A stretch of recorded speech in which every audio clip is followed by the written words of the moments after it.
Hi everyone. This week we've finished with systems ecology and we're going to move on to start thinking about biodiversity, functional ecology, and ecosystem services. Now the word biodiversity is actually quite a new word. You wouldn't think of it because it's everywhere and it gets used all the time as an important concept. But it's quite a new term. It was coined in about the 1980s. And even by the time the UN Convention on Biological Diversity was signed in 1992, people hadn't already accepted that word. So we used the word biological diversity instead of biodiversity. But it's really the same thing because biodiversity is just a neologism, a new word created by merging two previous words, biological and diversity. However, now the word biodiversity is widely used in social and political discussions regarding what to do about the loss of species and ecosystems worldwide. The relationships between biodiversity, ecosystem health, and human well-being are still unclear in their detail, but there is consensus that they are all very important and positively linked. I've given you two definitions of the term biodiversity. The short definition on the top, the variety of nature, is how the term is explained to lay people and to policymakers. The longer, more formal definition makes it clear that we are talking about all life on Earth, gene level and population level variation, species variation, and ecosystem variation. This diagram is called the NOS framework for thinking about biodiversity. You can think of biodiversity as having three levels, each embedded inside the other. You have genes within organisms, and populations of these organisms, making up a species, within ecosystems.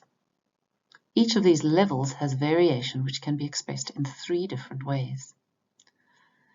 The variation in what sorts of things are present, the composition, the variation in how it is organized spatially, so the structure, and the variation in how it works, or the function. So if you think of like a list of species, which is often what people think of when they measure biodiversity, that would be organism level composition measure.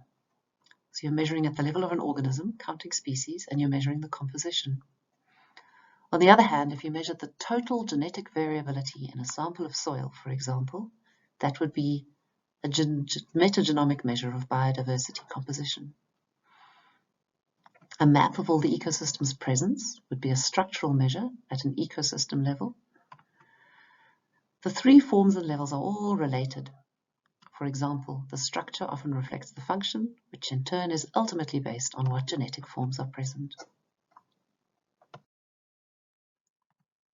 Here I'm just showing you where you would put these different types of ways of measuring biodiversity. If you were counting species, it would be at the organism level, and you'd be measuring composition. If you were making maps of ecosystems, it would be at the ecosystem level and it would be about structure. If you were measuring the different functions of those species, it would still be at the organism level, but it would be function rather than composition. And if you were just looking at the genes and you weren't thinking about what types of organisms made up those genes, you were just looking at the range of genes that you find in a system, it would be at the gene level and it would be composition. And this is just another figure, which is a nice way to visualize the different aspects of biodiversity. Species richness counts species. Functional diversity counts the number of different types of organisms. And phylogenetic diversity counts the number of unique evolutionary origins. We will unpack all of these definitions in detail throughout this lecture. So the simplest and the commonest way of measuring biodiversity is to count the number of types present. This is called species richness. For example, the fynbos has about 7,000 species, while the karoo has about 3,000 species. Of course, you'll soon understand that richness depends a lot on how big the area is, which makes it hard to compare the richness of unequal areas. Also, what if an area has a lot of species but is almost completely dominated by just a few of them? Intuitively, we would feel that that would be less diverse than if each species had a similar share of the total resources. People have thought about that a lot and they've found ways of measuring this. So they call this equity or evenness. How evenly distributed are the species in an ecosystem? We calculate various indices to measure equity. There's the Shannon-Weiner index and the Simpson's index. They both measure pretty much the same thing. They're measuring the proportion of the total diversity that's occupied by different species. You might have heard of the Gini coefficient as an economic measure of how equal people's incomes are in different countries. The Shannon-Weiner index and the Simpson's index are very similar mathematically to the Gini coefficient, and they give an indication of how even the species pool is. Here is an image to illustrate the difference between species richness and evenness. Each of these landscapes has the same number of species, but the species are not equally common in each landscape. Most people would argue that Community 1 is more diverse than Community 2 because there are not only many species, but these species all contribute to the biomass or the productivity of the site in an equal fashion. So what this means is that people think that rare species do not affect the ecosystem function as much as common species. So having a lot of rare species in your ecosystem doesn't necessarily make you functionally diverse. Here is another example to allow you to think about this concept in terms of graphs and numbers instead of equations. Based on the previous slide, which was in pictures, you should be able to say which island you think is the most diverse, as well as why you think it's the most diverse. So have a look at the data. In the graph, it gives you the amount of different types of organisms in Island A and Island B. And then the pie plot is showing you the evenness. It's basically showing the same thing in two different ways. You can see there are a lot of species in Island A, much more species than in Island B. And that's what you see at the top graph. And then the bottom graph shows you how those species are distributed. Let's think now about our field trip data. I went back to all of your data sheets and I found two different species lists from two different Apes 2036 class members. Both lists have the same number of species, 4 species in each list.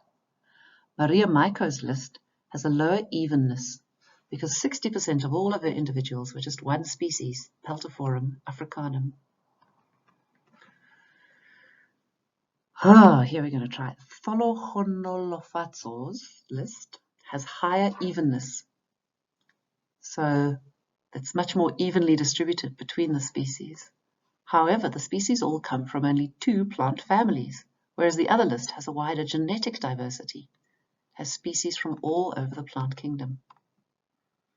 Finally, both lists have 2 different functional groups, so they are equally functionally diverse. So how do these lists compare with your species list that you collected at the site? Was your site more or less diverse than these 2?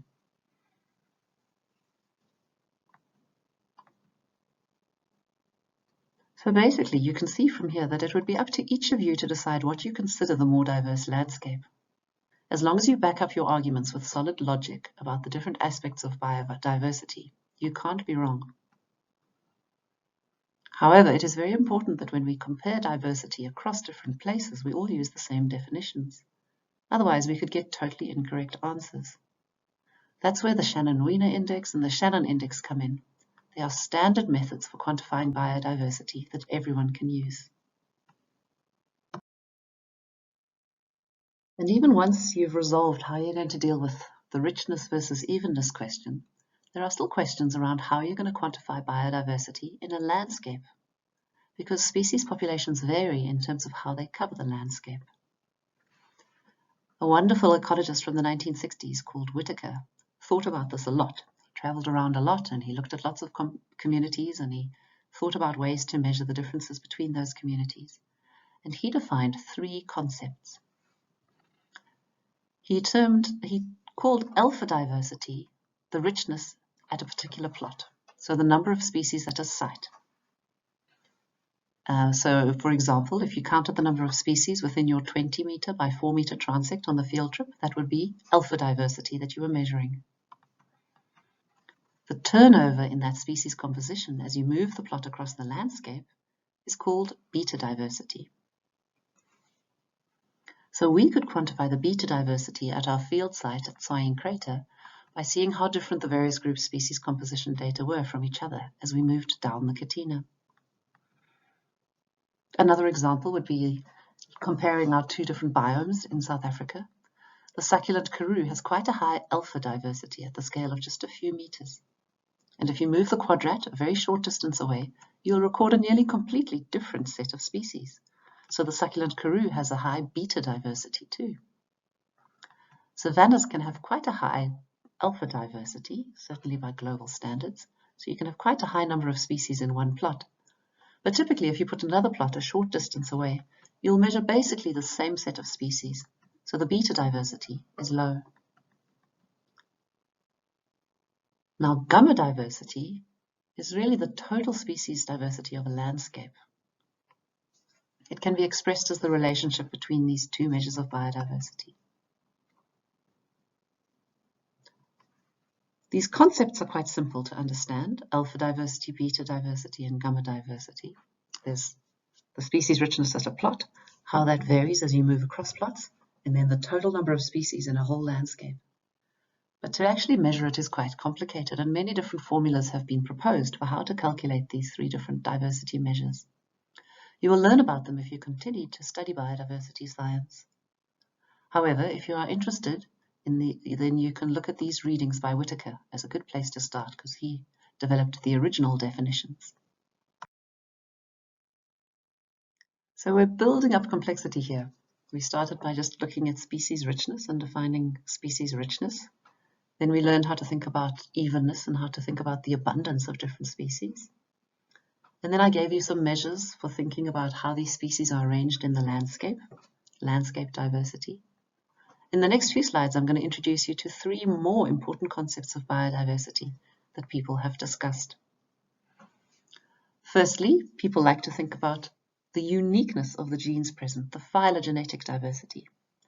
And the idea here is that even though you have different species, some species represent more genetic diversity than other species. And then we also think about the number of different types of species present, the guilds of species, the functional diversity. And finally, people like to think about, at a systems level, the alternative ways that energy and matter can flow through systems, so pathway diversity. If you remember when we were doing the systems ecology, we talked about food webs and food pyramids. And so people have quantified how many different ways energy moves through ecosystems as a measure of diversity. So let me help you think a little bit more about what we mean by phylogenetic diversity. Here is a phylogenetic tree of all the mammals. So you can see that some mammals that exist on Earth today come from very deep down in the phylogenetic tree. There might not be very many platypus species, but they represent a very ancient clade that has been around for a long time. Compared with other parts of the phylogenetic tree where you might have many, many species, so if you look at that blue section, you might have many, many species in this section, but it all diversified quite recently, and so the genes are all still quite similar to each other. So the idea is that some mammal species represent more genetic diversity than others, so not all species are equal in terms of the genetic diversity they bring to an ecosystem. So the questions here then are, should you prioritize conserving one platypus or 10 rodent species? If you conserved 10 rodent species, would you really be conserving more biodiversity than if you conserved one platypus species? These sorts of decisions force us to think about what it is about biodiversity that we value. Besides the scientific interest that we get from understanding how ecological communities work, we are usually measuring biodiversity for a reason, because we want to conserve a patch of land and we want to tell people how valuable it is, for example, or because we want to compare the biodiversity of two different ecosystems to assess where to focus our efforts. We will be discussing some of these value judgments and the social implications of biodiversity in future slides. But it's good for you to start thinking now about it and to start to develop your own opinions about what aspects of biodiversity are important to measure. Some of you in this class might have been to Cape Town, and some of you might have walked in the fynbos. So I certainly hadn't when I was an undergraduate. So if you haven't, then have a look at this picture to get a sense of some of the many thousands of plant species that are found in the fynbos. Do you remember I told you it has 7,000 plant species? And it has very high alpha diversity and high gamma diversity. So it's got high diversity at a location and high diversity at a landscape scale. However, many of these species look very similar to each other. You have woody trees. They usually come from the family Proteaceae.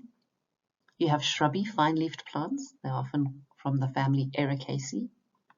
You have grass-type plants called Restianaceae, and then you have lots of bulbs and geophytes. So there's only really 4 main growth forms.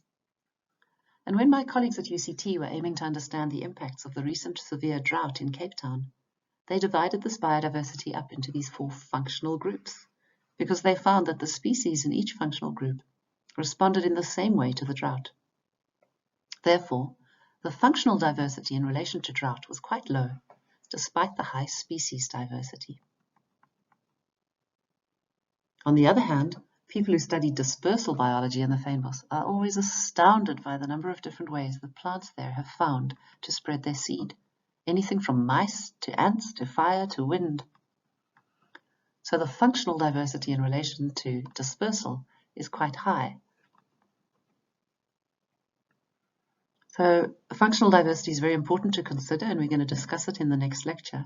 But you have to realize that assessing functional diversity always depends on the question being asked. If you were thinking about drought responses in the fynbos, you'd say its functional diversity is quite low. If you were thinking about dispersal syndromes, you would say its functional diversity is very high.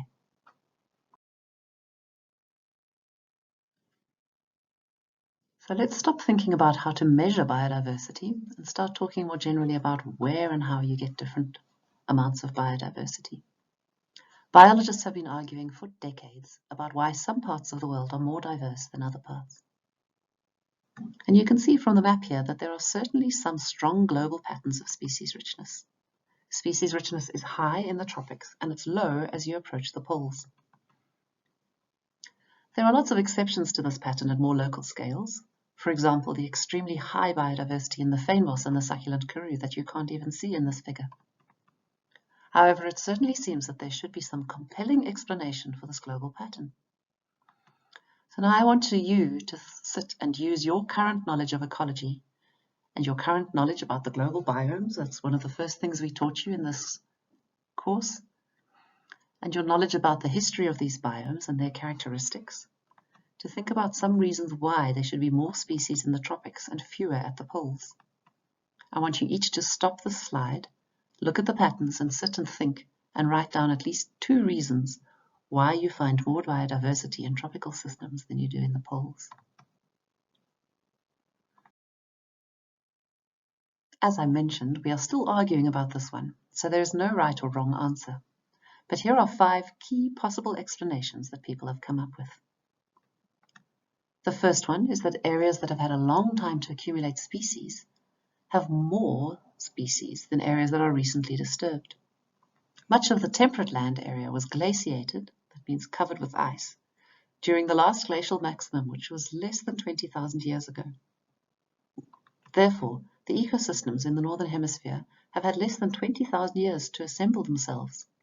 On the other hand, Africa and most of South America have not been glaciated for millions of years, so they have had more time to accumulate species. That's the first explanation. The second explanation also relates to this long-term variability of the global climate system. People have argued that places that have formed refuges during past climate fluctuations, for example, mountaintops, have lots of species because the species that would otherwise have gone extinct were able to persist by moving up and down the mountains. So as climates changed, species had more opportunity to move and find refuges, and so they didn't go extinct, and so those parts of the world have more species richness now. The third explanation people have come up with is that places is a more ecological explanation. They argue that places with a lot of different microhabitats, so places with lots of different niches for plants to exploit, have more species. So mountains have lots of different microhabitats. environments with different types of soil conditions all in one place. So for example, think about the Katina. You've got the sandy soils and the clay soils right close to each other. Or tropical forests. Tropical forests have lots of niches because you've got the top of the canopy, which is a bright sunny niche. You've got the understory. You've got the entire tree is a niche for, the tree trunk is a niche for organisms to exploit. So people argue that those types of environments have more species than places with just one climate and one substrate and a few niches, like the Kalahari Desert. The fourth explanation people have come up with is a quite interesting one to think about in terms of our ecosystems. There's this idea of the intermediate disturbance hypothesis. If there is too much disturbance, then there's no time for species to establish or recruit. They keep getting wiped out. And if there's too little disturbance, then it ends up that just a few very competitive species come to dominate. So regions with intermediate disturbance, not too much, not too little, is where you get the most species richness, the highest species richness. And this has been shown. Finally, people have argued that places with low nutrient supply, so mountain fynbos, tend to have lots of species, while places with high nutrient supply have fewer species. You learned about this in the nitrogen cycle lectures, and the explanation is pretty much the same as for the intermediate disturbance hypothesis. Too many nutrients give the competitors too much room to dominate. I talked briefly about the reasons why we measure biodiversity in the previous slide. Policymakers, national governments, and global conservation organizations all need to have useful, informative ways to measure biodiversity. They need to do this both to compare different parts of the world and to monitor change in biodiversity over time, so to assess ecosystem health. And most countries have signed agreements to protect biodiversity. But how do they measure the success and decide where to focus their efforts? As you have seen, species richness is quite a poor measure because it is so scale dependent, and changes in species richness are unreliable. Often it can take years to determine if a species has really gone extinct. And we are actually discovering new species faster than we are losing them, because we haven't even mapped all the species diversity and the species richness of the globe yet. So people have thought about that and developed several indices which have been designed to guide policy. And all of these, these two indices that I'm introducing you to here include a measure of abundance. So they include an idea of the evenness of a system. So they're based on the changes in the population size of different species, which gives a much better warning than just presence or absence of a species.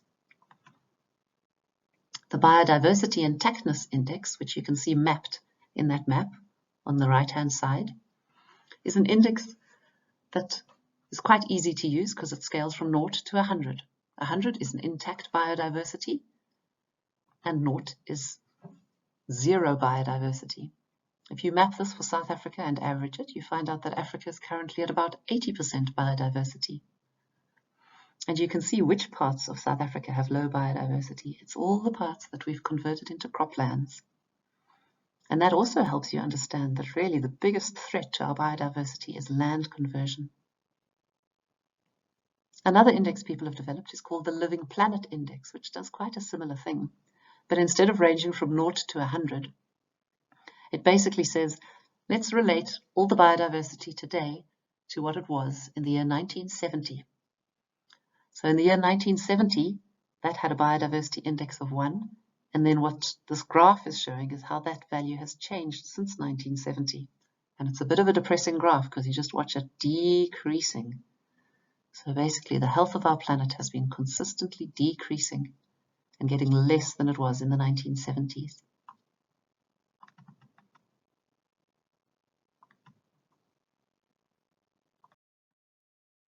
So the two indices I showed you before are very useful for assessing the health of the planet overall.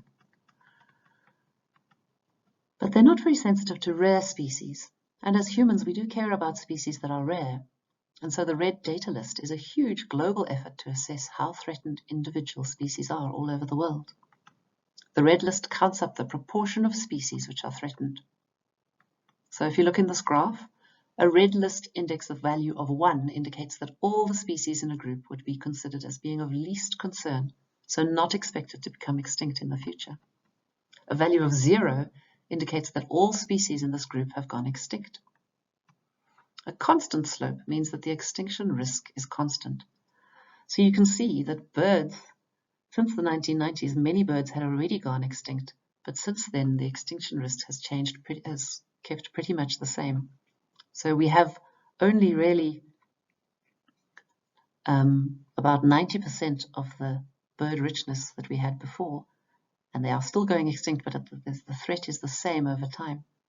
The corals used to be pretty much not threatened at all, but due to global climate change and coral bleaching. So this really has been a whirlwind tour around a lot of really important concepts when thinking about biodiversity. So take your time. I made this slide a 1-day, 2-lecture content, so take your time to understand it. And these are the things you need to have understood by the end of this lecture. You need to go back and you need to know that you can explain the main definitions and forms of biodiversity. You need to be able to explain that NOS framework of biodiversity. You need to be able to talk about species richness and evenness. You need to talk about landscape diversity. And you need to be able to contrast functional diversity, phylogenetic diversity, and compositional diversity. Then you have to be able to discuss the relative importance of these different measures of biodiversity in different contexts. So you just need to show that you've thought about all these different measures and what value they add in a different situation. You need to be able to calculate these biodiversity measures, but I don't expect you to memorize the equations. You can always look those up. Finally, you need to be able to provide some hypotheses for why some places have high biodiversity and others low. I've given you 5, but if you do some reading in the literature, you'll see people have come up with many other explanations about why some places have higher biodiversity than others. And then you need to start to think about policy and application and be able to discuss how biodiversity is used to assess ecosystem health and conservation objectives. So to get more detail just on all the different ways people measure biodiversity, the Hill book in this additional reading section can be incredibly useful. So go have a look there if you're interested in this.